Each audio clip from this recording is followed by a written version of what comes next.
Welcome back to the workbench. I want to do a quick follow-up video to episode 47, the transmission teardown.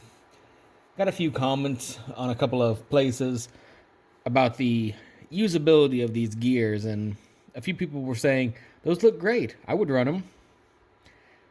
Photos don't really show, I guess, sometimes, and the GoPro is not a great camera for like close-up stuff, so I just want to do a couple of close-up shots to kind of show you what we're working with.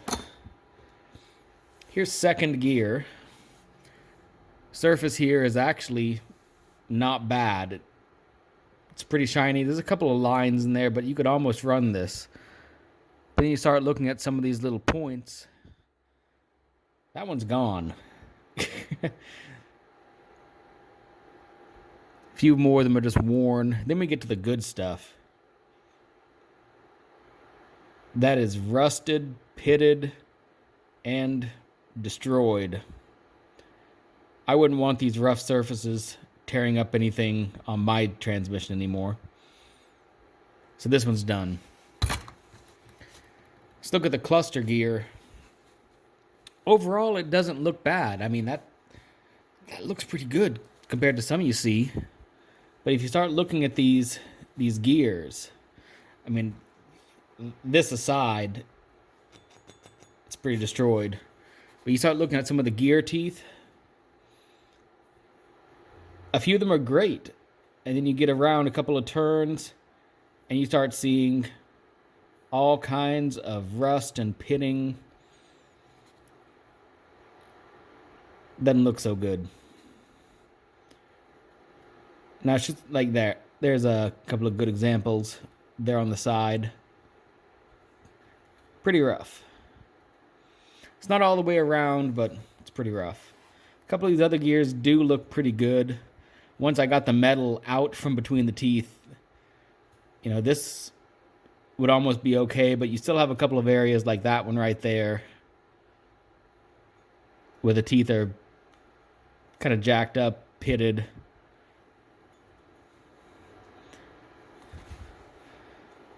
Our next surface, it has that really weird wear pattern on it. Like as you're looking at it, the bottom of it looks okay. And then like the top 2/3 of it is all shiny and worn. That gear might be okay, but no. And I bumped the camera. Let me fix that real quick. Not trying to do anything professional here. This is just a quick follow-up. Yeah, then this outer one kind of has the same wear pattern. It's nice and polished. I think this one's first gear. And this makes sense because if you look at first gear, it's got a good chunk out of it.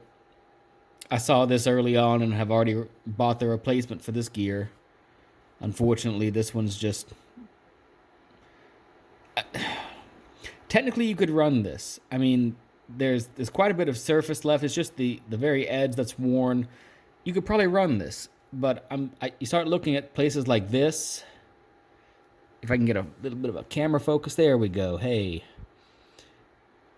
that would absolutely tear into whatever gear you put on there with all those pits. This side was down in the oil, such as it was, so it's okay. But everything up on top, it's pretty rough. Can't run that one. The main gear, input shaft, whatever you call it. You want to look and see if there's any kind of wear on the inside bore here. See if I can come up with some light. There we go. You look at that inside bore, and it looks mostly okay. It's pretty smooth, but it is brindled a little bit. There's just a few areas where you see where the little pilot needle bearings were. Based on that condition, this kind of goes to a backup. The surface here is mostly okay, but it's got some marks. You look at the teeth on this one, and they're pitted to heck. This is the surface that really chewed up all that metal, so I already preemptively bought one of these knowing that whatever I pulled out of it wouldn't be great. And it's just got a ton of pinning up here above where the bearing was riding. And up here at the top, it looks pretty smooth, but there's a bunch of wear marks on it. Again, it might work, but since I'm in here, I want to do it and do it right, and because I don't want to ever have to pull this transmission again. Counter shaft. Yeah, that kind of speaks for itself. There's some places in here where your nails actually drag on it. It's even worse up front. That's toast. It's getting replaced. Blocking rings are cheap. They're going to get replaced. I think this is fine. It actually doesn't look too terrible. Once I get in here and get some of the rust off of it, it's some of that black surface rust. This might actually be okay. Well, I say that, but now I'm looking at the camera where it's looking nice and close, and that does not feel good at all.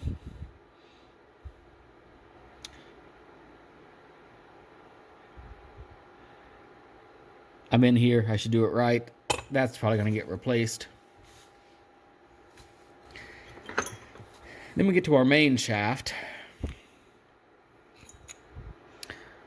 This doesn't look bad. I mean, there's some discoloration here, but you run your fingernail on it and it doesn't catch anywhere. But then you get just a little bit further down. Actually, that surface is better than I thought. That's where that bearing was. No, wait.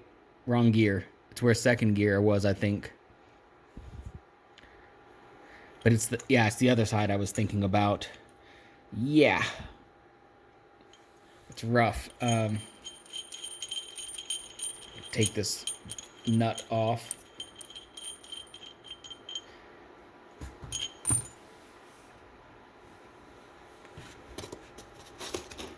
There we go.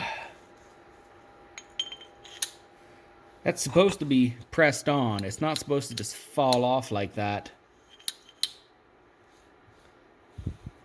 This bearing, I guess, tried to seize up a long time ago, and it wore the shaft enough that it just does not hold anymore. Heck, this oil slinger, get that spacer out of there. This oil slinger ring is supposed to come off, from what I understand. I don't know what happened, but it doesn't come off. I'm gonna have to cut it off or bend it off if I want to take it off, but I don't know that I can reuse this shaft. I think the best bet is probably gonna be to replace this one as well.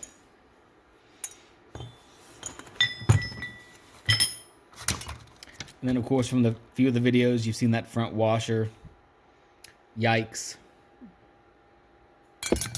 Junk.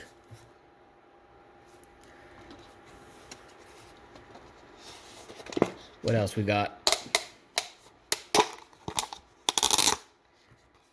Here's all the stuff from that from this clutch assembly. That's exactly how I pulled off one of the springs.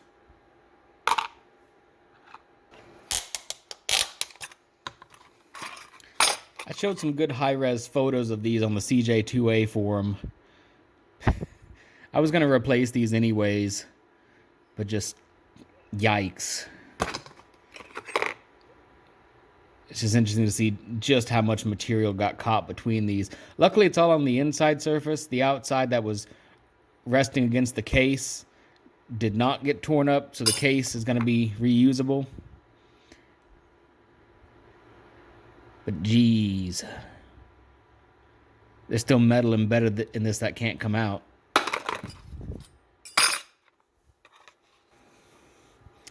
The front bearing retainer is fine.